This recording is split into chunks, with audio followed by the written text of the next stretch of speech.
그러면 실제로 이 한의학적인 치료 방법이 냉증을 가지고 있는 환자분들한테 실제적으로 효과가 있는지 그게 이제 참 궁금해질 수밖에 없는데요. 실제로 치연례를 가지고 제가 좀 설명을 드리겠습니다. 지금 시청자분께서 아까 71세라고 말씀하셨는데요.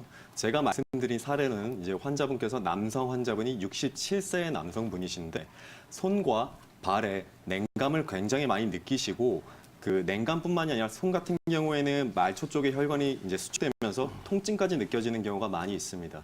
그러니까 지금 현재 이제 청색증을 가지고 있는 환자분이 그 냉감뿐만이 아니라 통증을 호소하고 있었는데 약 3주간의 이제 한방 치료를 통해서 그 자각적인 통증과 냉감뿐만이 아니라 실제로 체열 진단이라는 객관적인 어떤 진단 기기를 통해서 온도의 변화를 측정하게 됐습니다. 그 3주간의 어떤 경과를 보자면요. 처음에 이분께서 이제 입원을 하셨을 때의 증상은 뭐였냐? 하루에 약 7번 정도 이상의 냉감을 손에 느끼고 통증을 느끼던 정도에서 약 3주간의 치료 후에 통증은 자각적인 증상으로서 완전히 소실된 걸 볼 수가 있었고요. 실제로 체열 진단을 가지고 그러면 온도를 측정하게 됐을 때 치료하기 전에는 약 손의 온도가 24도에서 26도 정도의 분포에 있었다면 3주 후 치료의 과정을 거친 후에는 약 27도에서 29도 정도로 한 3도 정도의 온도가 높아진 걸 볼 수가 있습니다. 이분께서는 한방 첩약 중에서 우기음 가미방이라는 양기가 부족할 때, 즉 어르신들 같은 경우에 이제 허해지면서 나타나는 증상을 이제 양기가 허해진다고 얘기하는데요.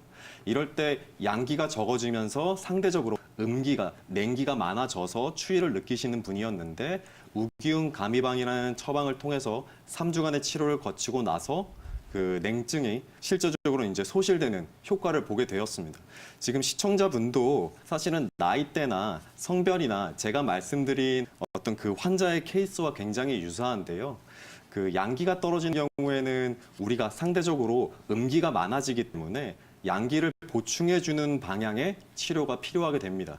앞에서도 얘기를 많이 들으셨을 텐데요. 냉증이라는 거는 정확한 진단이 기반이 돼서 치료가 이어져야 되는 거기 때문에 내가 냉증을 갖고 있었다 해서 무조건 내가 냉증이 있으니까 양기를 보태주는 치료를 해야 되겠구나 이렇게 생각하실 것이 아니라 내 냉증이라는 것이 양기가 부족해서 나타난 건지 소통이 안 돼서 나타난 건지 정확한 원인을 찾으신다면 단순히 어떤 혈관 확장제라는 어떤 양방적인 치료에 의존하실 필요가 없이 한방 치료를 병행하시면서 증상 완화를 조금 더 신속하게 처리하실 수 있을 것으로 기대해 볼 수 있습니다.